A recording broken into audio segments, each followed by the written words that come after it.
There, my name is Heather Feather. I am the owner of Rare Bird Medicine, and today's topic is never losses, always blessings.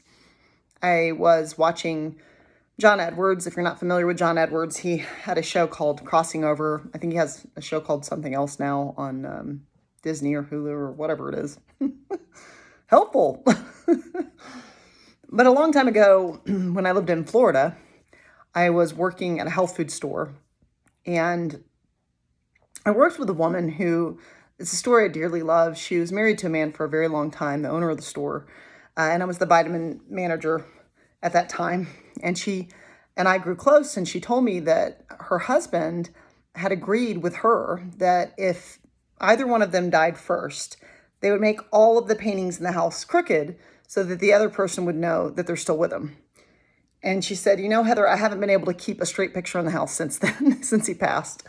And so she's like, I wish you would have chosen something else because he's constantly letting me know he's there. And I think that's really cute. I like across the grave contracts.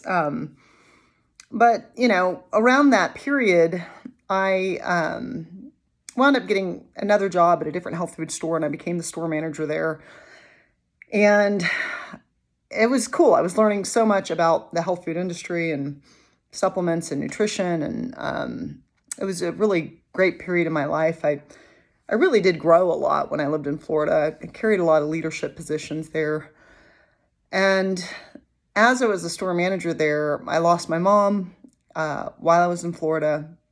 I lost my husband during that period as well. But during this particular period, I was married, and my mom had just died, and I came back to run the health food store.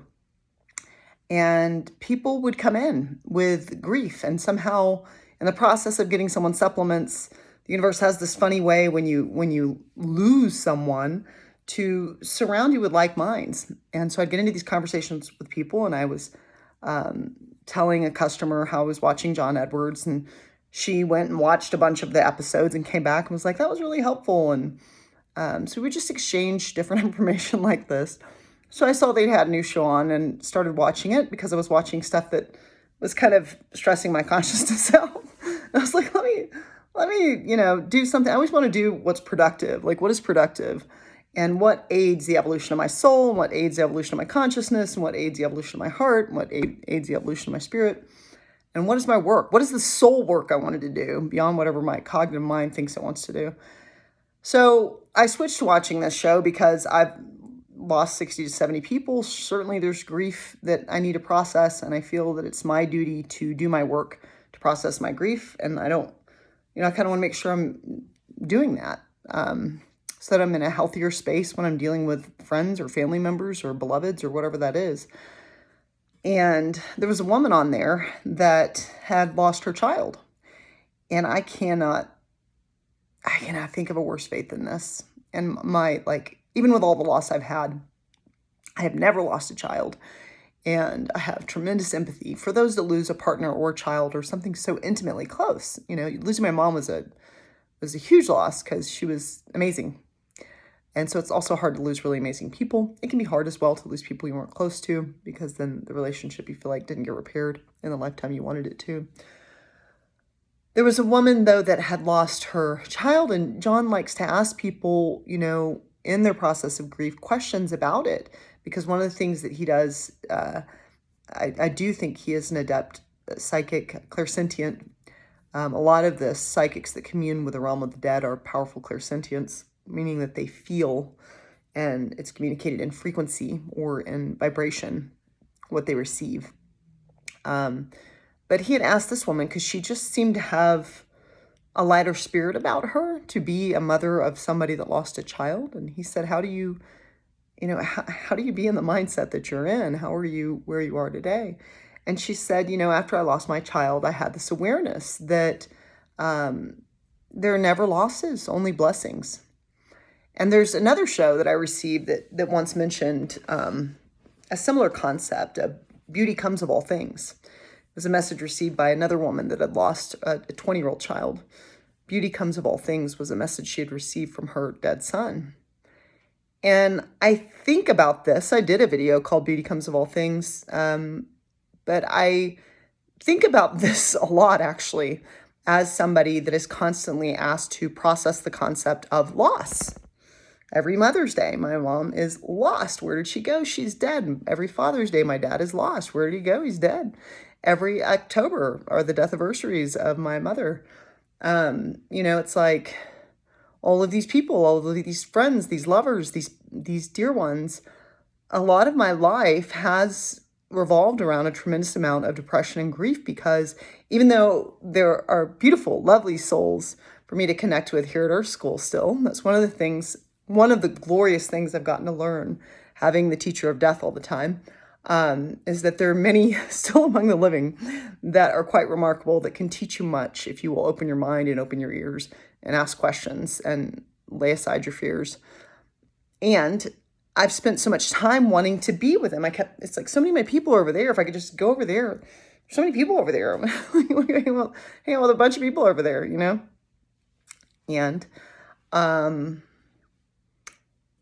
we have this concept of lost. I've lost my parents. I've lost my former lover to suicide. I've lost my best friend to meningitis. Whatever your tales are, these are some of mine.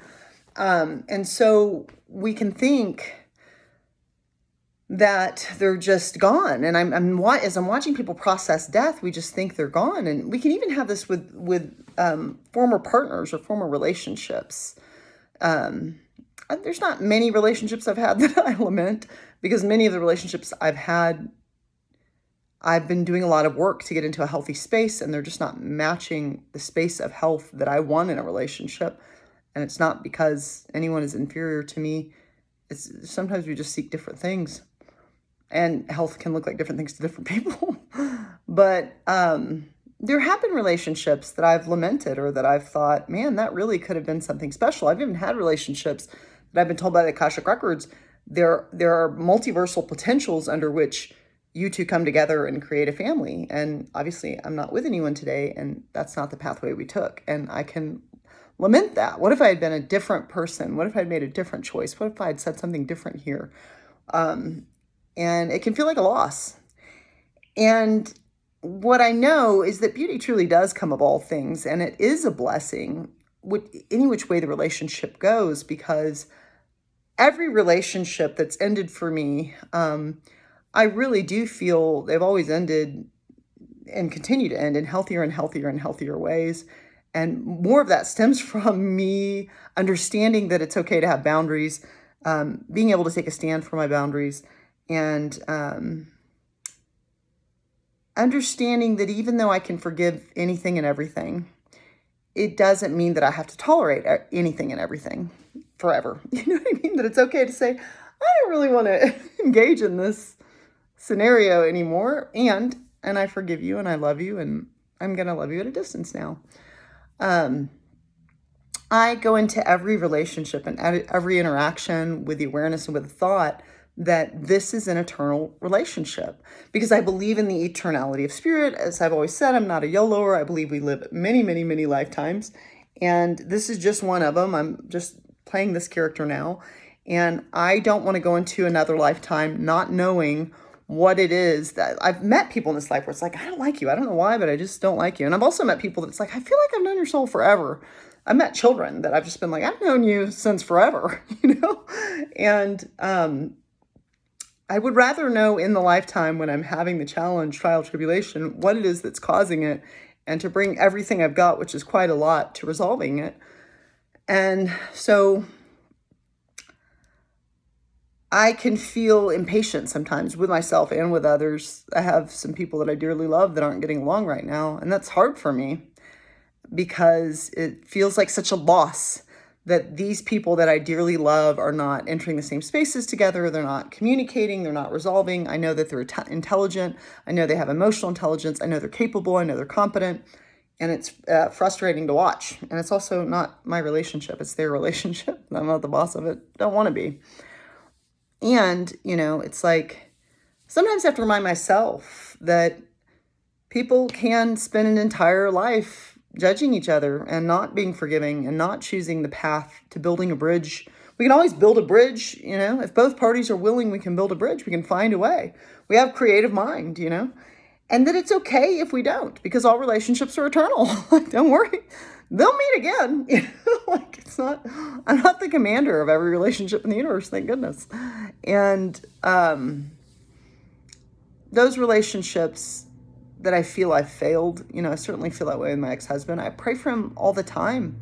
Anyone that I feel that I failed, I pray for.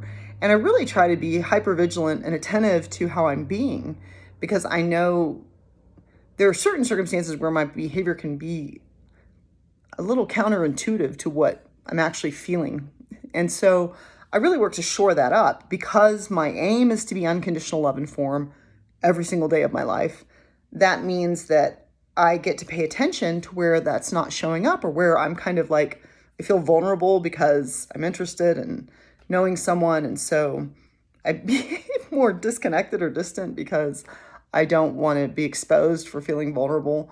And so I work to shore that up in my life, anywhere that shows up, And so I work to be more and more vulnerable, more and more uncomfortable in my transparency, in my candor, in my honesty, in my capacity to be compassionate, even if I'm frustrated. And it's important to know. It's a different role to hold in this world. And it's important to know that there is a role you can hold in this world where you hold the concept that there's no such thing as loss.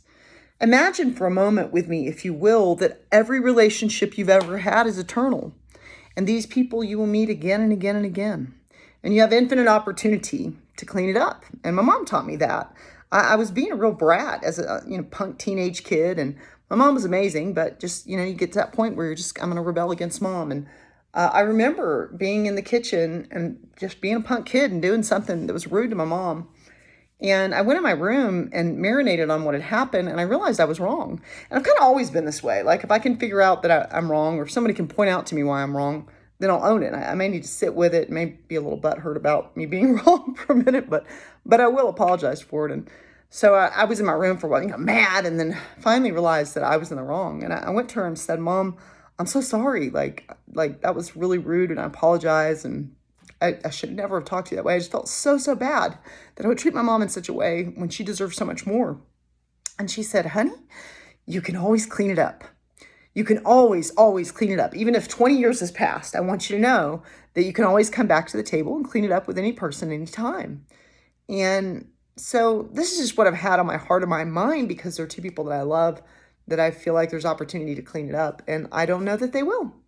And it's not up to me. But what I do know is that all relationships are eternal, including theirs, including mine with them, including our opportunity to come together again in a different way, with different understanding and different eyes to look upon the prize that is called life. And so I'm asking you today, is there anyone today that you are feeling a loss with? Is there any way to build a bridge? Sometimes the reason we're feeling a loss is because we're really attached to the past, or something that's happened in the past. You did this in the past, it was bad and wrong, and that's just it, and you can't be like that. And it's like, okay, fair. But, I think it merits asking, does a previous action or previous behavior warrant a permanent boundary? Sometimes yes, and that's okay. If it comes down to you engaging with that person prevents you from holding awareness of self-love, self-care, self-respect, because you get into a minefield with somebody that's very mentally manipulative or something like that. But a lot of times, in a lot of ways in our life, we have relationships in which we can build a bridge. And so even if you do feel a loss, and if that loss is present because you're making a healthy choice for yourself, know that that's a blessing. Know that your boundary is a blessing. Know that you honoring yourself is a blessing. Know that self-care, self-respect is a blessing.